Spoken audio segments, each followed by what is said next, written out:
It started with the kind of summer heat that made the air feel heavy, like everything was moving slower than it should. The sky had that washed-out blue look, cloudless and endless, stretching above a world that seemed paused in its own stillness. School had ended, and with it, any sense of routine. I thought I'd feel free, unburdened, like I could finally breathe, but instead there was a strange hollowness settling into my chest. Something was missing, though I couldn't have said what. Maybe it was the shape of change, or maybe just the quiet after too many months of noise. Mom had remarried in the spring. It had happened quickly, almost too quickly, like she had been waiting to escape something, and Greg, her new husband, was the way out. He was calm, methodical, a man who always seemed to have a plan. I never disliked him, not exactly, but he felt distant. Like he lived slightly removed from the rest of us, always observing, never truly inside the moment. When they announced their honeymoon, 2 weeks in Europe, I didn't protest. I even helped carry their bags to the car. I just wanted them to leave so the house could go quiet again. Greg had a son, Sam. I'd met him once before, briefly, during the wedding. He was older than me by 2 years and taller by more than that. He had sharp features and quiet eyes, the kind that didn't flinch easily. He hadn't smiled much, but he hadn't been unfriendly either. He'd looked at me like I was someone he wasn't quite sure he should care about, and I had looked back with the same hesitation. At the time, I didn't think I'd ever see him again. But now we were about to spend the entire summer under one roof. It wasn't supposed to be complicated. The house was big enough. We had our own rooms, our own space. Mom and Greg had left us with a full fridge, emergency numbers on the counter, and a general list of rules that mostly boiled down to, don't burn the place down. Sam arrived the morning after they left, stepping through the front door with a single duffel bag slung over his shoulder. He didn't knock. He didn't need to. The door was already unlocked, and apparently, so was the rest of the summer. He didn't talk much that first day. Just nodded when I offered him a drink, unpacked quietly in the guest room, and spent most of the afternoon outside on the porch.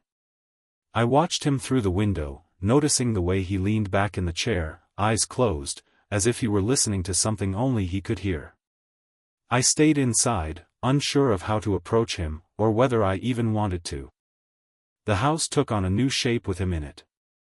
Every sound felt sharper. The creak of the stairs, the soft click of a door, the muffled sound of the fridge opening and closing, each one reminded me that I wasn't alone. At night, I could hear his footsteps moving past my room, the soft pad of bare feet on hardwood. It was strange how much that sound affected me. I wasn't used to sharing space with someone like that, someone who didn't fill silence with words, someone who carried his own quiet like armor. The first few days passed like a slow unfurling. We weren't avoiding each other, but we weren't connecting either. He would wake up earlier than me, make coffee, sit outside with a book or his phone, and disappear into whatever world he created for himself. I would drift into the kitchen after he was done, linger around the house, and pretend not to notice the way he moved, precise and deliberate, like he didn't need anything from anyone. Sometimes, I caught myself watching him. Not just glancing, watching.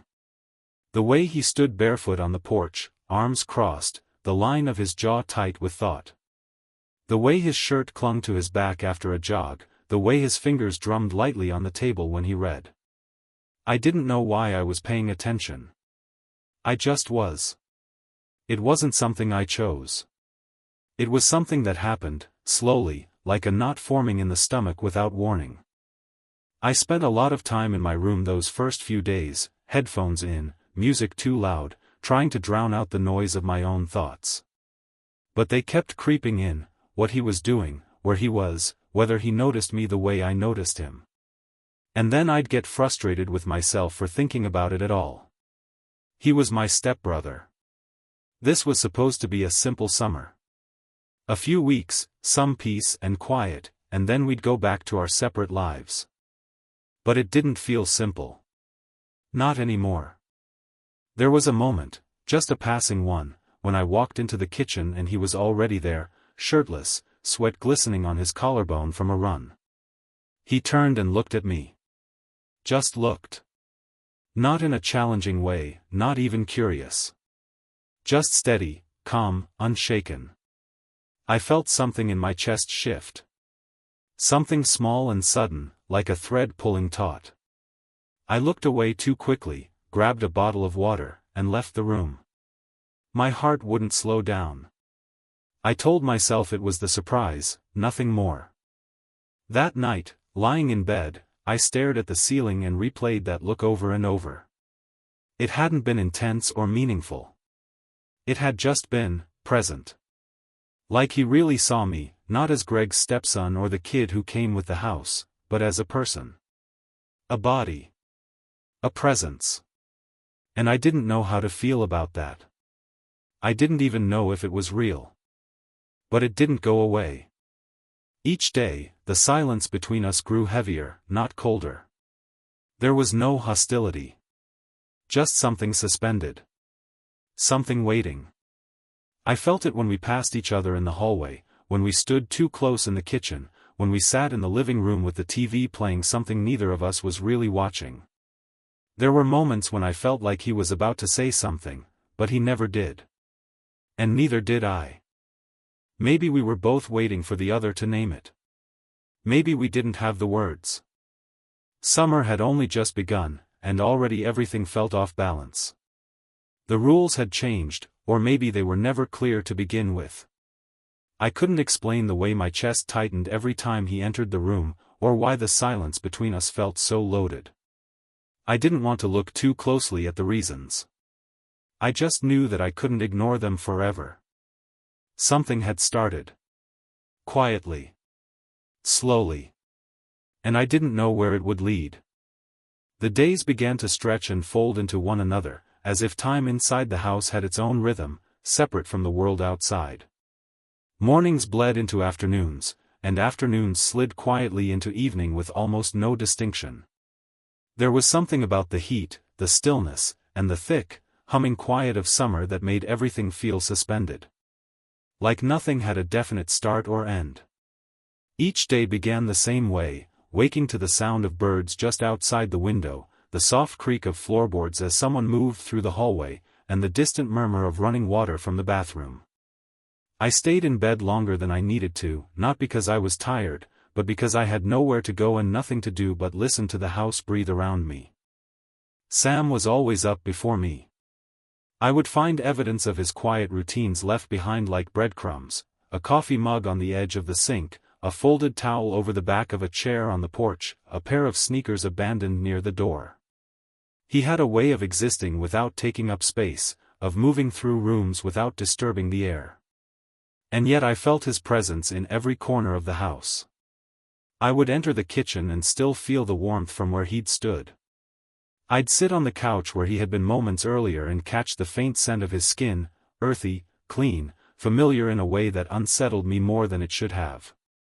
We spoke little. A nod here. A glance there. Our words had become unnecessary. What hung between us wasn't silence in the usual sense, it was something deeper, something that felt almost tangible. Like fog that filled the space between our bodies and clung to our thoughts. When we passed each other in the hallway, it was never casual. Our shoulders brushed once, accidentally, and I felt the contact echo down my spine like static. He didn't react, but I couldn't forget it. I found myself waiting for those moments, those small collisions that left me flushed and restless.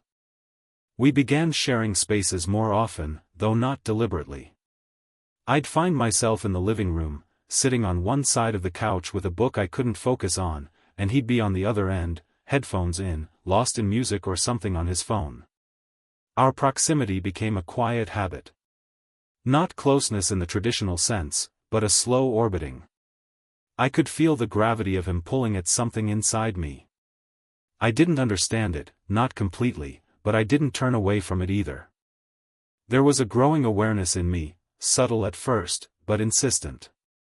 It crept into the smallest moments, the way he pushed his hair back after a shower, the curve of his back when he leaned over the counter, the the shape of his hands when he held a glass. I found myself memorizing details without meaning to. Every glance became a study. Every gesture, a bookmark in the story I wasn't supposed to be writing. One afternoon, I stood at the doorway to his room while he changed his shirt. The door was open. He didn't know I was there, or maybe he did and chose not to acknowledge it. His back was turned, muscles shifting under his skin as he pulled the fabric over his head. I left before he noticed me, or before he could see what was on my face. My heart pounded all the way down the hall. I told myself I was being stupid, that it was just curiosity. But I knew better. I was drawn to him, not by accident or confusion, but by something deeper I didn't have the courage to name. That night, I couldn't sleep. I lay in bed, staring at the ceiling, listening to the sounds of the house. I could hear the faint buzz of insects outside, the wind brushing against the walls, and through the thin barrier between our rooms, the soft rhythm of his breathing. That sound did something to me, settled me, anchored me, filled the space between my thoughts. I turned onto my side, facing the wall that separated us, and felt my body tense with a strange combination of longing and fear. I didn't know what I wanted, but I knew I wanted something. In the days that followed, I started to anticipate his movements, not in a calculated way, but instinctively. I'd enter a room seconds before he did, or pause in a doorway just as he passed by. Our interactions remained minimal, but they were weighted now, heavy with something unsaid. One morning, he reached past me to grab something from the cabinet, and his arm brushed against mine. I froze. It wasn't deliberate, but it wasn't nothing either. My skin tingled for minutes after he walked away. The kitchen became a place of unspoken tension. We prepared meals side by side, moving around each other with careful awareness. He'd slice fruit while I poured cereal. We never touched intentionally, but the air between us shimmered with restrained energy. Once, our hands brushed as we both reached for the same spoon, and I felt a jolt go through me like an electric spark. I stepped back too quickly, muttered something I didn't even register, and left the room. Evenings were the hardest. The fading light cast long shadows across the floor, and the house would quiet into a kind of stillness that made everything feel more exposed. I would sit on the porch sometimes, pretending to read, watching the way the sun turned the sky orange and pink.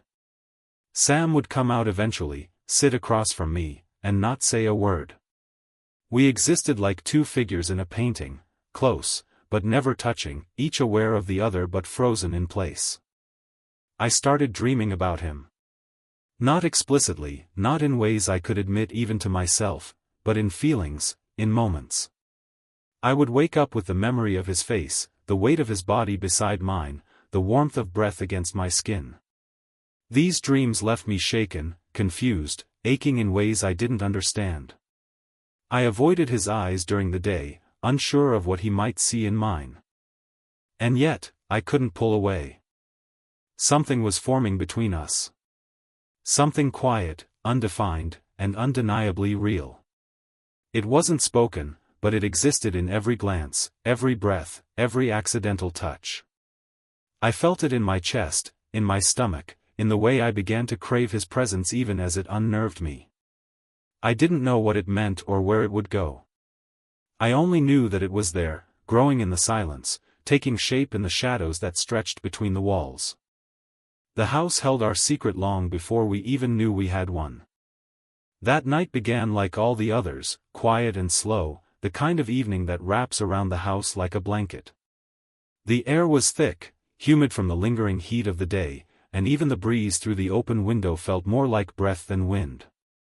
I moved through the house as if sleepwalking, my mind caught in the same quiet current that had been building for days. Nothing had been said between us, and yet everything felt spoken. The silence wasn't empty, it was full. Full of waiting, of noticing, of not knowing what to do with what was becoming obvious. I lay in bed, still and silent, the only light coming from the faint glow of the moon through the window.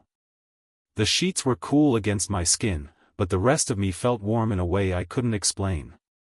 My chest was tight, not with fear, but with a kind of pressure I had no words for. The house was still. No voices, no footsteps, only the quiet creak of wood and the occasional whisper of leaves outside. I tried to focus on the ceiling, to ground myself in the simplicity of it, but my mind kept drifting to everything that had gone unspoken. The days of silence between us had layered something heavy over the air, something that followed me into every room. I could feel his presence, even when he wasn't there. It was a strange thing to carry someone so closely in your thoughts without ever naming it. My pulse quickened when I heard footsteps in the hallway. They were soft, cautious, measured. My breath hitched without permission. I stayed perfectly still. The door opened slowly, and I knew who it was before I saw him. There was no hesitation in that knowing, it was complete, instinctive, as if my body recognized his before my eyes could. He stood in the doorway for a moment, just a shape in the darkness, framed by the dim light from the hallway behind him. I didn't move.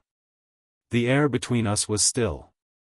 Then, slowly, he stepped inside and closed the door with a gentleness that made my skin prickle. He crossed the room with quiet steps and sat on the edge of my bed. The mattress dipped under his weight, the sensation subtle but unmistakable. He didn't say anything. He didn't have to. The moment was already heavy with meaning. I didn't look directly at him, but I could feel him beside me, close, solid, real. My heart was beating too fast. Not from fear, but from the unbearable closeness of something I had been trying not to feel for days. His hand found mine. Slowly. Carefully. Not demanding, not forceful. Just presence. Just confirmation. My fingers responded before my mind could catch up. I didn't look at him. I didn't have to. That simple contact, the quiet brush of skin, was louder than anything either of us could have said aloud. There was nothing romantic in the traditional sense, no sweeping gesture or grand confession. Just skin against skin. Warmth. Weight. Intention. We sat like that for what felt like hours. Breathing. Feeling. Letting the silence between us deepen rather than break. His hand moved just slightly, a slow shift of fingers against mine, a gentle reassurance. I felt the tremble in my chest, not because I was afraid, but because something inside me had finally been seen. Not judged. Not questioned. Just seen. The room felt sacred. The darkness, the stillness, the hum of electricity in the air, it all formed a kind of shelter, a boundary where nothing else could reach us. Outside the walls, the world continued, unchanged and unaware. But in that moment, time felt suspended. Like we were somewhere in between past and future, holding a breath that neither of us wanted to release. He let go eventually. Slowly. Not in rejection, but in something gentler, something more careful. The weight lifted, but the sensation remained. His presence lingered long after he stood and crossed back to the door. I didn't watch him leave. I didn't need to. The room felt altered, rearranged by something invisible yet undeniable. When the door closed, it wasn't with finality, it was with understanding. I lay there long after he was gone, staring into the dark, tracing the memory of that contact in my mind. Nothing had been said, but everything had changed. Not in a dramatic, sweeping way, but quietly, internally, like a page turning somewhere deep beneath the surface. I didn't know what would come next. I didn't know if I wanted anything to come next. All I knew was that something had shifted. Something had been acknowledged, without a word. And now that it had happened, I couldn't pretend it hadn't. The morning after was heavier than I expected. The light coming through the window didn't feel like the usual warmth of a summer morning. It felt clinical, exposing. I stayed in bed longer than usual, eyes open, body still, listening to the house breathe without him in it. His room was quiet. Too quiet. I didn't hear the usual sounds of the floor creaking under his steps or the kettle whistling from the kitchen. It was as if the house itself was waiting. Like it knew something had changed and wasn't sure what to do with it. When I finally got up, everything felt out of sync. The hallway looked the same, the kitchen still smelled faintly of coffee and toast, but there was something unspoken hanging in the air. A shift that couldn't be undone. I moved through the space like a guest in my own home, uncertain of where to stand, how to act. The memory of the night before clung to my skin like humidity, heavy, close, inescapable. My hand still remembered the feeling of his touch, the weight of his presence beside me, the quiet gravity of the moment that had passed without words. He wasn't in the kitchen. A used mug was in the sink, already rinsed and left to dry. I stared at it for a while, as if it could offer me answers. I wondered how early he had woken, how long he had stood in that same spot. Whether he had felt the same unsettled quiet I was carrying now. I told myself I needed space, that it was good he wasn't there, that it gave me time to think. But all I felt was absence. A sharp edge of solitude that hadn't existed before. I spent most of the day wandering the house. I couldn't sit still, couldn't focus on anything. I picked up books, put them down. I stared out the window for long stretches of time, watching the wind stir the trees like water. The lake in the distance was calm, glass-like, untouched. I thought about going there, thought about running until my lungs burned, but my legs wouldn't move. I was stuck inside myself, circling the same thoughts over and over without finding a way out. Everything felt louder, every door that shut, every floorboard that creaked, every tick of the clock on the wall. I was hyper-aware of everything. Especially him. I could feel his movements even when I couldn't see him. When he finally returned from wherever he had gone, I heard the front door open, heard his keys hit the bowl near the entryway.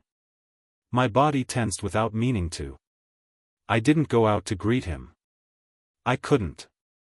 I stayed in my room, sitting on the edge of the bed, heart pounding, every muscle caught between wanting to see him and wanting to disappear.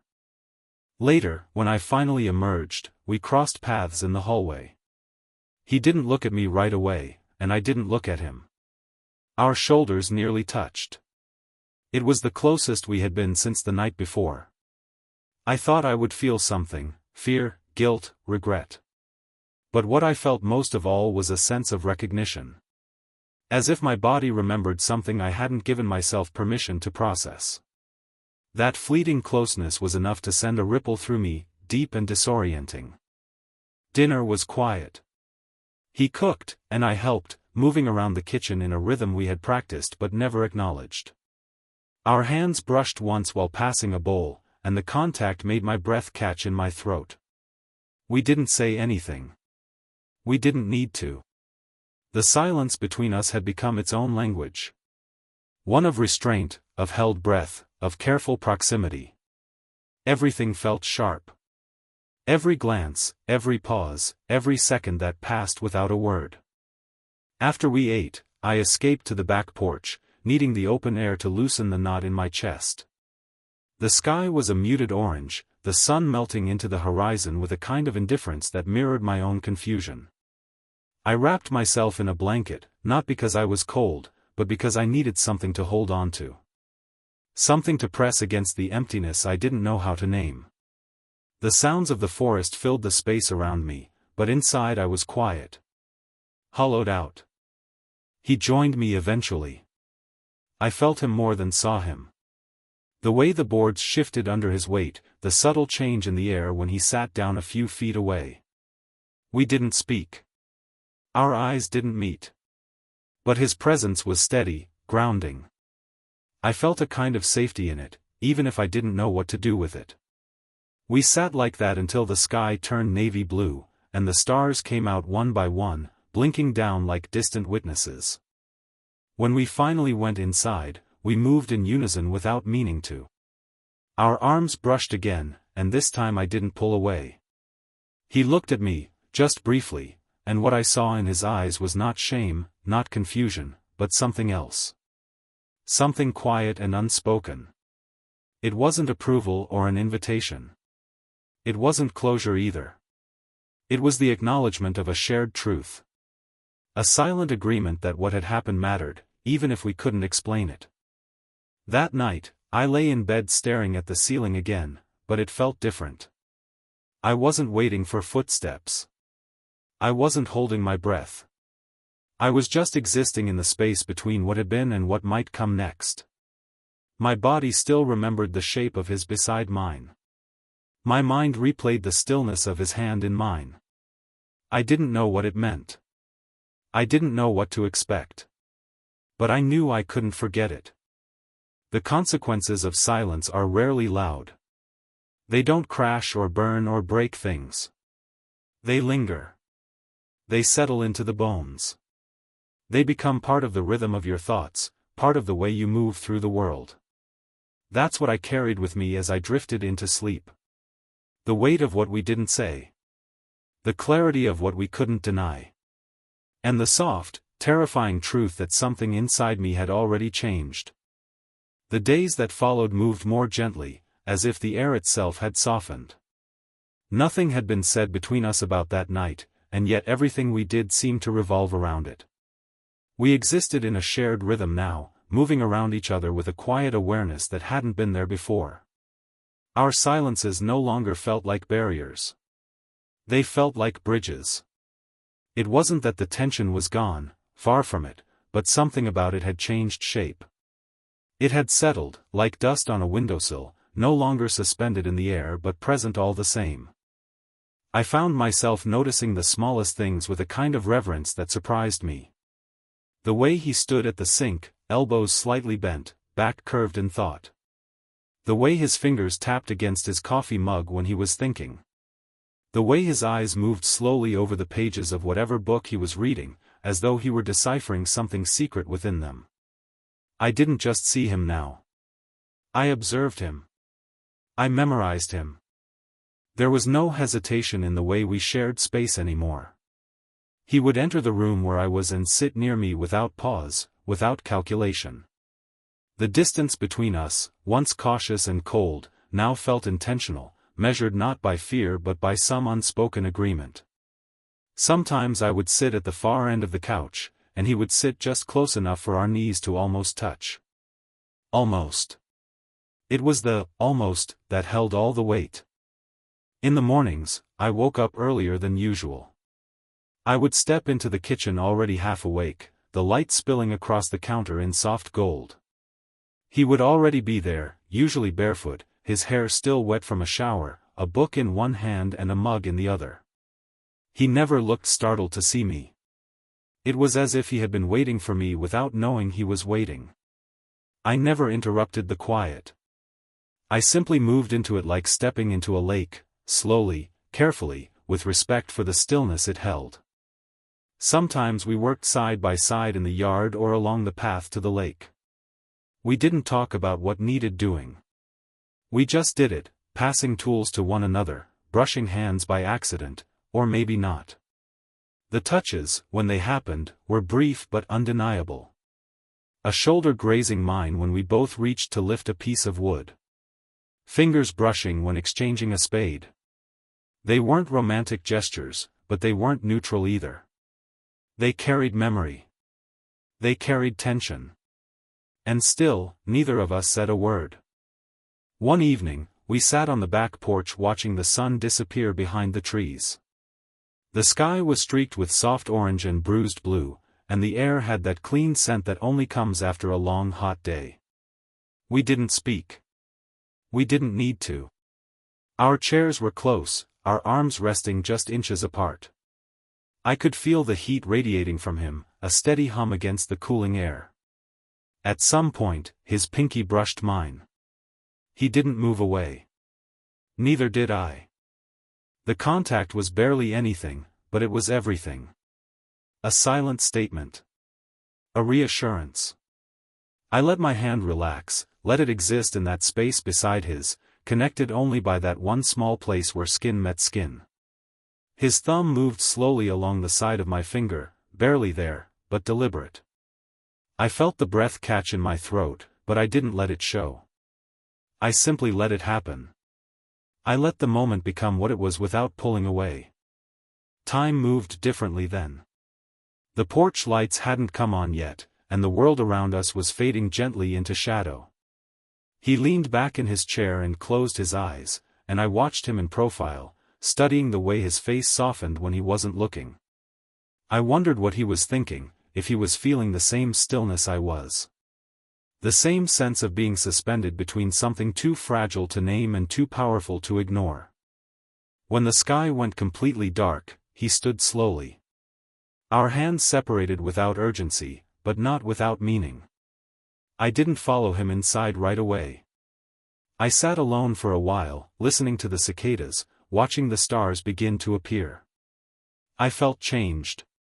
Not in some dramatic, sweeping way, but in a quiet, internal shift. Like a door had opened inside me, and I wasn't ready to close it. Later, in bed, I stared at the ceiling and replayed the evening over and over. The way our hands had found each other without permission. The way the silence between us had become a shelter rather than a burden. I didn't know what we were doing. I didn't know what would come of it. But I knew it was real. I knew it was mine. And I knew that whatever lines we were towing, we were already inside them. The house felt smaller now, not in a suffocating way, but in a way that made everything more intimate. Every sound, every step, every breath echoed differently. I listened for him at night, not with anxiety, but with something closer to longing. And when I didn't hear him come to my door, I didn't feel disappointed. I felt content knowing that we were still there, together in the same space, carrying the same silence, moving carefully within the boundaries of something that had already begun to take root. Whatever this was, it lived in those quiet spaces. In the shadows between moments. In the gentleness of a shared glance or the pause before a touch. We weren't defining it. We were simply living inside it. And for now, that was enough. The final days of summer arrived without warning, like a soft hush settling over the house. The air had shifted. The light through the windows took on a different hue, cooler somehow, less golden and more pale, as if the season itself was pulling back. I noticed the subtle signs first, the way the trees outside rustled with a new kind of breeze, the way the mornings came faster and darker, the way the evenings settled more quickly into silence. And yet, inside the house, everything felt still. Not stagnant, but preserved. Like we had reached a place where time no longer pressed forward, where we were allowed to exist in the quiet we had created for ourselves. We didn't speak about what had happened. We didn't define it. But it was there, ever present in the way we moved through each room, in the way our bodies adjusted to the presence of the other, in the way the air between us had thickened into something that felt almost sacred. There was a rhythm now, subtle and constant, in the way we existed side by side. I would wake early and find him already in the kitchen, his back to me, the steam from his coffee rising like smoke in the quiet light. I'd step beside him without hesitation. He'd pass me the sugar, or the milk, or nothing at all. It didn't matter. The meaning was in the space, not the gesture. Outside, the world continued. The sun rose. The sky changed. The lake still reflected every color of the day. But I no longer felt like I was watching it from a distance. I was a part of it now. A part of something larger, more rooted, more certain. The ache that had lived in my chest during the early days had faded into something else. Not comfort exactly. Not resolution. Just understanding. I knew where I stood now, even if I couldn't explain it to anyone else. Sometimes, I caught myself wondering what he was thinking. Whether he felt the same clarity. Whether his silence carried the same weight mine did. We didn't ask. There was no need. Our connection didn't depend on words. It lived in our presence. It thrived in the unspoken moments. In the evenings, we sat on the porch as the sky turned from orange to violet, watching the day slip into night. Our chairs would drift closer together without effort, knees brushing in the half-light. A shared blanket sometimes, or a shared look. That was enough. That was everything. There were nights when I stayed awake longer than I should have, lying in the dark with the window open, listening to the forest outside and the soft movement of the house around me. I could hear his footsteps sometimes, faint and purposeful. I didn't rise to meet him. I didn't need to. The need for confirmation had passed. I knew he was there. I knew he wasn't far. That was all I needed to sleep. We never touched again the way we had that one night. But we didn't need to. What we shared had moved beyond that, had settled into something more stable, more deeply rooted. There was no rush to return to that moment. There was only the quiet assurance that we had been there together, that it had meant something, that it had marked a turning point in both of us. I didn't know what the future held. I didn't know what we would become once the house emptied and life returned to its usual form. But I knew this was real. I knew it had happened. And I knew it mattered. On one of the last afternoons, we walked the perimeter of the lake together. We didn't speak. The water was calm, the air cool. Leaves had begun to fall in soft spirals, the earliest signs of a change we couldn't stop. He walked slightly ahead, hands in his pockets, and I followed, watching the ground beneath my feet, the trail we carved side by side. When he stopped to look out over the water, I stood beside him, not behind. Our shoulders touched briefly. We both breathed deeply, as if to memorize the air, the light, the stillness. The walk back to the cabin was slow. Neither of us hurried. The silence between us was not heavy anymore, it was full, whole, forgiving. I realized then that the version of myself who had arrived at this place, weeks ago, no longer existed. That boy had been uncertain, unsteady, searching for direction in the noise. Now, I moved with a different kind of stillness, one born not of fear but of recognition. Of truth. I had stepped past a point I hadn't seen coming. A point that now lived quietly inside me, like a scar or a memory.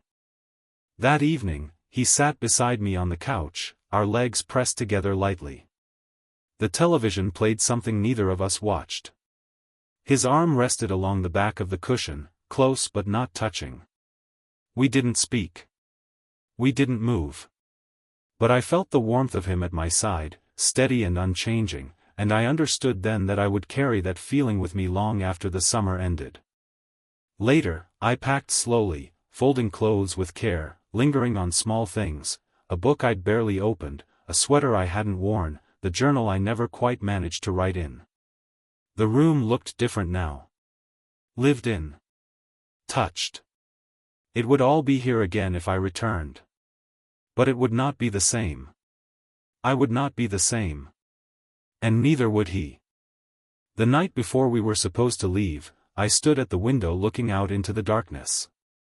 The trees were still. The moon was low.